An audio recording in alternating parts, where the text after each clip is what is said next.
F-35, there's no way. There is no way. There is no way they can do that. There is no way that they can provide all the documentation on that. If they release it as an FC3 or a Flaming Cliffs product, I'd still be happy, but there's no way they'll make a full fidelity F-35. I don't think so anyway.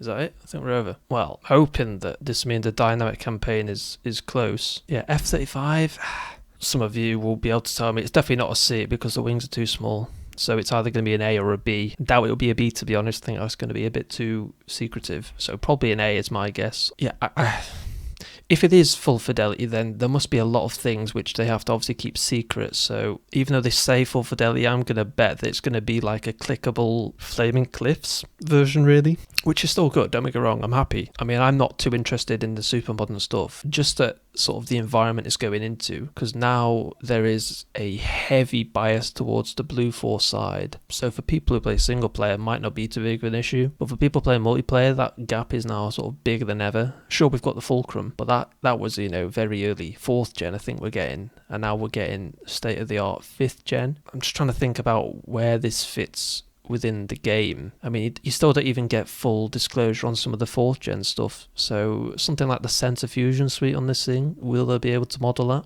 But will they even be able to do that?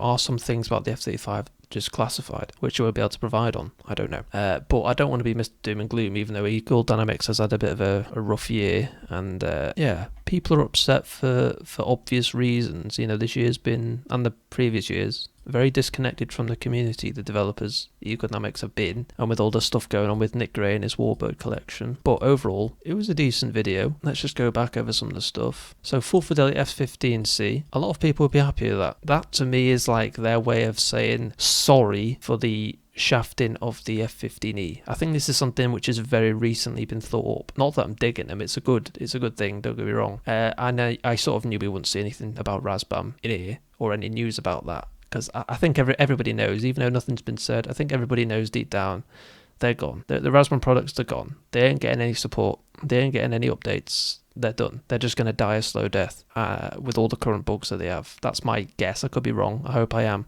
But I'm pretty sure Razbam CEO said that, as far as ED and a Razbam business relationship is concerned for DCS, I think that's pretty much it's done. That ship has sailed. I remember watching Enigma's videos. He's a big advocate for having more sort of like Flaming Cliffs style aircraft, which, might not be every single switch clickable, but you get more content, and as long as things are realistic enough. And I also agree with that. And I think if ED pursued this further, where they started making all their planes like sort of Flaming Cliff style, like realistic, but not maybe everything clickable, and then upgraded them in the future, I think that would be a much better approach, rather than rushing to release like a half-baked product and trying to get everything full fidelity right from the get-go, because it just stagnates the creativity and growth and the content that people get. That's just my 2 cents. You may disagree. I've obviously got the Fulcrum, which seems pretty good in development, so that's good for the people who like Redfall planes. Here we go. This is good to see. Finally, news on the Corsair and the Zero. I know obviously this is just very brief shots, but they seem at least fairly well on. I mean, the Corsair is going to be a very good module, even though it has been delayed and probably should have been released by now. But yeah, people are going to love having the Zero in the game. And notice how these two go together in a cohesive environment. This is my one criticism of releasing modules like the F-35, where there's not much which can sort of go with it. Again, I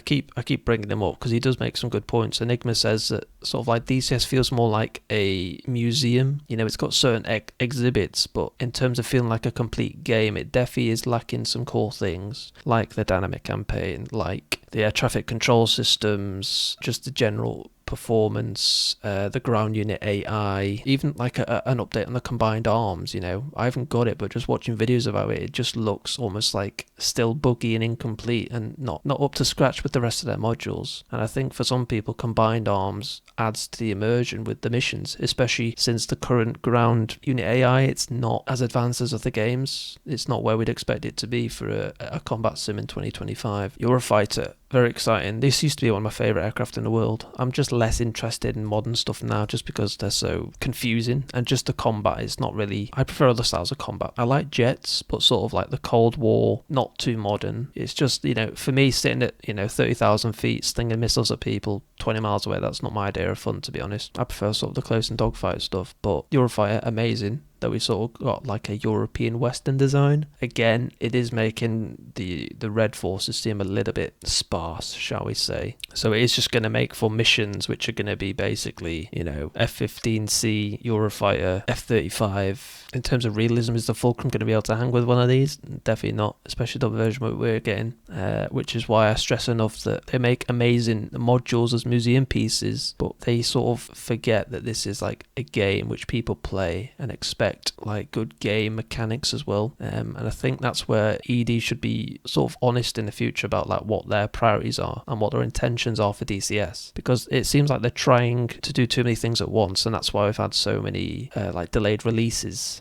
If they just said, look, right up, yeah, we're a digital museum, it's not meant to be a full-fledged thing, then I think people would be okay with that. Some people would leave, which is why I think that they don't say that, because obviously they'd lose a lot of people who still think and are waiting for this to become the fully fledged sim that people have always wanted. Anyway, I've been on babbling enough, let's get on with it. This map, I'll be honest, I don't even know what map this is. It looks like Europe, possibly Germany, I don't even know actually. Someone can tell me in the comments below. Super Sabre. This looks actually really good. See, I like these era of modules, but it's just an amazing era plane. And I think people might have been expecting a hint at Vietnam. I don't think that's ready yet, and I think that's probably for the best. We'd probably not want something like half-baked again. But yeah, Super Sabre, I think a lot of people are looking forward to this module. Very, very cool, and it looks to be surprisingly far along in development, so that's very, very good. This is the Hercules, I think, because we see a yoke with the weather radar, I'm assuming this is. I'm very much looking forward to the Hercules. Some people may find it boring, but I would love nothing more than just to fly sort of cargo missions in DCS, and I think that element of the game is missing. Obviously, everyone knows in war that logistics are a big part of combat, and I think it adds something to the game. Like some people, and I think for DCS in terms of a financial incentive as well, if you could introduce planes which the likes of people who play X-Plane or Microsoft Flight Simulator, which is more along their street, they're going to be able to pull, you know, players from that pool into the game. Because there's probably people which like these big transport planes but don't like slinging missiles, but they do like flying cargo sorties and flying Hercules and transport aircraft or air-to-air refuelers or jamming planes and big bombers. That's another one which is missing from the game, really, the big bombers. I was thinking the last few videos where they showed like the updated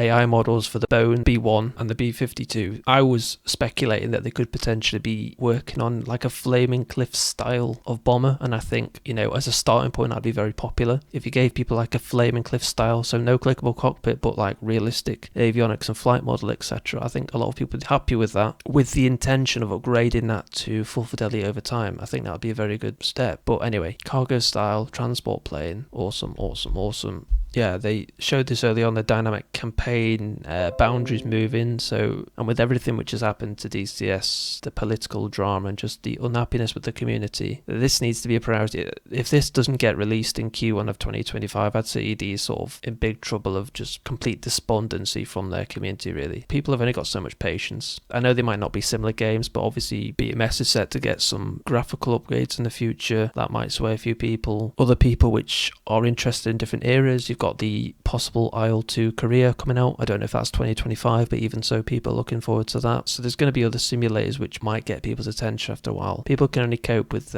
wait for things for so long, so this needs to be released, I'd say Q1 2025, and if not, people are going to be pretty angry. Another picture of the Zero, looking very nice. I think by the pictures, I think the wingspan, it looked like an A6M 50, although correct me if I'm wrong. I don't remember seeing anything about the Lavochkin, the LA7. I know in previous videos they said 2025. Didn't see it mentioned or pictured in this video. Interesting that they showed the F-117. Very much doubt that would become a module. Although if we could get a Flaming Cliffs version of it, I think people would love that. So hint, hint, ED. Maybe that's what you're hinting at, is here. Otherwise, why show it? Unless they're just doing an updated AI model. I haven't really been so up to date, but we'll see. Obviously the Eurofighter with the updated B-52 model. Again, if that became a Flaming Cliffs model, or even Full Fidelity, we can dream. People would love that. But yeah, Eurofighter, people are going to love this module. I find this very cool. The Saab Drocken, I don't know who is developing this, if anyone. Obviously, otherwise they probably wouldn't have shown it. Yeah, I like these style of aircraft. The Cold War, they just hit the nail on the head. They're not so old and archaic like, with the World War II props. But they're not so advanced that, you just feel like you're flying a computer, operating all the computers, and the flying is secondary. It still feels like it's very raw, visceral experience. And you've got missiles, you've got guns, but the sort of early technology, they're not like overpowering in a sense. I just think the Cold War is such an amazing era to simulate. Saab Drocken, very, very cool plane as well. This is of the dynamic campaign, I think, but it hints you've got all these infrastructure things. So yeah, I think the online community as well as the single player is really hoping that the missions that this dynamic campaign will be able to produce will be very interesting and will bring the passion back to DCS, because right now it feels very empty and repetitive to a lot of people. It's interesting to show the sight of a tank. Maybe they're hinting at some possible updates to combined arms. I don't know, that could just be purely speculation. Overall, a good video. ED's going in the right direction. F-15C, that's great. F-35 is great, but I'll be honest, I do think it's going to be a bit lonely there on its own, just because the generation of it, and I am skeptical about the degree to which they can simulate that. Yeah, the way I see it is, if they do it Flaming Cliffs, that might work better, because if you try and appease both sides and do a full fidelity F-35, knowing full well that you can't simulate the full fidelity of it, I think that's just going to be a losing battle. Obviously, people who love the F-35 are going to buy it anyway. They don't really care about the other assets in the game. They just want to fly the plane. I very much doubt they do the B. I think the avionics involved in the VTOL for that plane in real life are just going to be too classified. So I do think we'll get the much simpler A, which I have no complaints with personally. Not really a big fan of the F-35 anyway. Don't have much interest in it, but I know a lot of people